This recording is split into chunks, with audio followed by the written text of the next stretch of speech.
Hello students, आज हम आपके हिंदी पाठ्यपुस्तक हिंदी व्याकरण से पहले अध्याय का अध्ययन करेंगे। बच्चों, आज इस पाठ से हम बोली और लिपि के विषय में पढ़ेंगे। बोली। भाषा और बोली में अंतर होता है। भाषा के क्षेत्रीय रूप को बोली कहते हैं। बोली देश के क्षेत्र विशेष में बोले जाने वाली वह भाषा है जिसका अपना साहित्य नहीं होता, अपनी लिपि नहीं होती। बोली में 10-20 मील की दूरी में ही हल्का सा परिवर्तन आ जाता है, परंतु उसके प्रचलित और सामान्य रूप में कोई परिवर्तन नहीं आता। वज्र, अवधि, खड़ी बोली में साहित्य रचना भी हुई, परंतु आगे चलकर केवल खड़ी बोली ही वर्तमान हिंदी भाषा का रूप ले पाई, जिसका व्यवहार हम करते हैं। लिपि भाषा का मूल रूप मौखिक है, जबकि लिखित रूप बाद में विकसित हुआ। बोली जाने वाली ध्वनियों को स्थायी रूप प्रदान करने के लिए कुछ चिन्ह निश्चित किए गए हैं।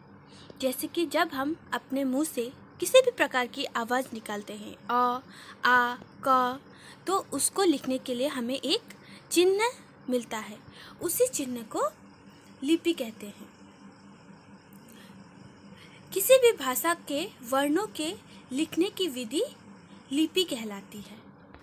लिपि न होती तो इतिहास की अनेक सूचनाएं हम तक नहीं पहुंच पाती। निश्चित चिन्ह अथवा संकेत ही अक्षर या वर्ण कहे जाते हैं। अंग्रेजी में इन्हें अल्फ़ाबेट कहा जाता है। विश्व में कुछ भाषाओं की लिपि एक समान है तो कुछ भाषाओं की अलग। जैसे यूरोपीय भाषाओं की लिपि रोमन है, परंतु सभी भाषाओं की लिपि देवनागरी है। भारत की अधिकतर लिपियों का विकास ब्राह्मी लिपि से हुआ। प्राचीन काल में लिपि चित्रात्मक रही होगी। सिंधु घाटी में मिले सिक्कों पर यही लिपि नजर आती है। आज की चीनी और जापानी भाषा को इसी श्रेणी में रखा जाता है। बच्चों, कुछ प्रमुख भाषाओं की लिपियां इस प्रकार हैं। संस्कृत देवनागरी, हिंदी देवनागरी, मराठी देवनागरी, गुजराती देवनागरी।